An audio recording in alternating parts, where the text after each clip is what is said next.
رائے صاحب، آپ بات کر رہے تھے کہ قراردادیں پارلیمنٹ نے پاس کیں فل کورٹ بنانے کے حوالے سے، جو الیکشن التوا کا معاملہ تھا،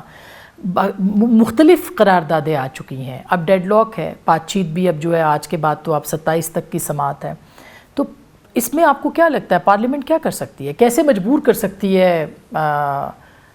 چیف جسٹس کو کہ آپ ان کی بات یعنی پارلیمان کی بات سنی جائے؟ دیکھیں، آسمہ بی بی کوئی پارلیمان کے پاس کوئی ایسا کوئی خوفناک ہتھیار تو نہیں ہے کہ جس کے سامنے کھڑا کر کے کسی کو کہے،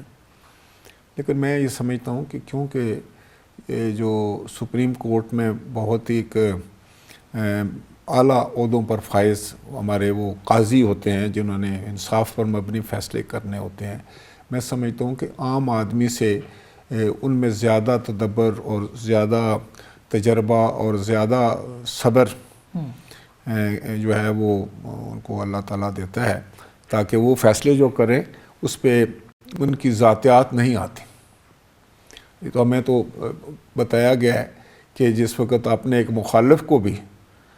حضرت علی کرم اللہ وجہ جو تھے، جب ان کو قتل کرنے لگے نیچے گرا کر، تو اس نے گستاخی کی اور ان پر تھوک دیا، تو وہ اتر گئے، انہوں نے اس کو چھوڑ دیا۔ انہوں نے کہا پہلے تو میں تمہیں ایک اسلام کا دشمن سمجھ کے قتل کر رہا تھا، اب تم نے میری ذات پر ایک حرکت کر دی ہے، تو جس سے یہ ہوتا ہے کہ کہیں میں اب ذاتی اس کی وجہ سے اناد پہ آ کے تمہیں ماروں، تو وہ شاید میرے لیے ٹھیک نہیں ہے۔ یہ ایک ہمارے لیے، یہ مسلمانوں کے لیے بہت سارے ایسی باتیں ہیں جس پہ میں سمجھتا ہوں کہ جن کو سامنے رکھ کر قاضی کو یہ فیصلے کرنے چاہیے، بڑے فیصلے ہم ان کو کرنے چاہیے۔ اب دیکھیں آج کی بات جو جس پہ آپ نے ریفرنس پہ دیا کہ 90 دن میں انتخابات ہونے چاہیے، اس دن ہونے چاہیے کیونکہ وہ آئین میں ہے۔ آئین کس لیے ہے؟ کہ پاکستان میں کوئی افراتفری نہ ہو، کوئی رولا نہ ہو، ہر چیز ہمارے پاس ہو اور اسی پر ہم چلتے رہیں آرام و سکون کے ساتھ، اور ہم وہ اچیو کریں اپنے سارے میں سمجھتا ہوں ہر شخص جو آئین اور قانون پر ایمان رکھتا ہے اور وہ اس پہ عمل کرنا چاہتا ہے اور اس پر اس کو یقین ہے، وہ یہی کہے گا کہ ہاں بھائی جو آئین میں لکھا ہے اس کو ضرور ہونا چاہیے۔ لیکن کبھی کبھی کوئی غیر معمولی بھی حالات آ جاتے ہیں۔ اب بھی مجھے نہیں سمجھ آئی، میں آج دیکھ رہا تھا تو خود سپریم کورٹ میں یہ کہا گیا کہ ہمیں تو آ کر بڑے اعلیٰ جو کہ افسران تھے، فوجی افسران تھے، انہوں نے آ کر بڑی زبردست بریفنگ بھی دی اور انہوں نے ہمیں بتایا کہ کیا بات ہے، کیا حالات ہیں ملک میں، لیکن ہم نے کہا کہ آپ نے پہلے کیوں نہیں دی؟ چلیں ابھی تو آپ کو مل گئی تھی نا۔ اگر آپ نے آج صرف یہ دیکھنا ہے کہ کیا وہ جو انہوں نے بریفنگ دی ہے، جو انہوں نے حقائق آپ کے سامنے رکھے ہیں، اب وہ ملک کے لیے ان حالات کی روشنی میں ملک کو اس وقت الیکشن میں لے کے جانا، یعنی کہ 14 مئی کو یا جس طرح بھی ہے، وہ ٹھیک ہے یا غلط ہے؟ اب دوسری بات سنیں،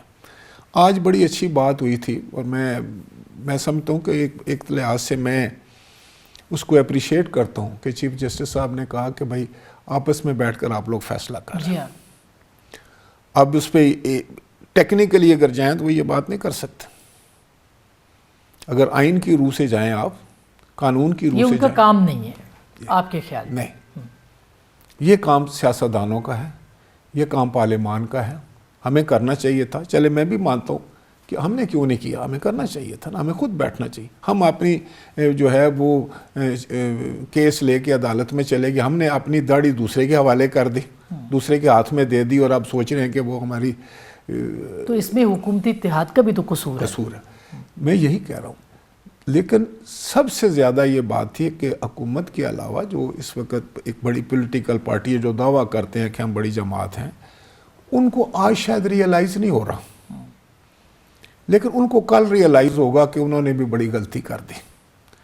دیکھیں 14 مئی تک، آج آپ 27 تاریخ کو آپ نے تاریخ دی ہے، 27 اور 14 میں کتنے رہ گئے؟ 16 دن۔ 16 دن میں تو آپ پرنٹ کر لیں گے اپنے جو ہیں بیلٹ پیپر، آپ پہنچا لیں گے۔ آپ خود ایسا ٹارگٹ رکھ رہے ہیں، دے رہے ہیں تاکہ اس حکم پر عمل ہی نہ ہو سکے۔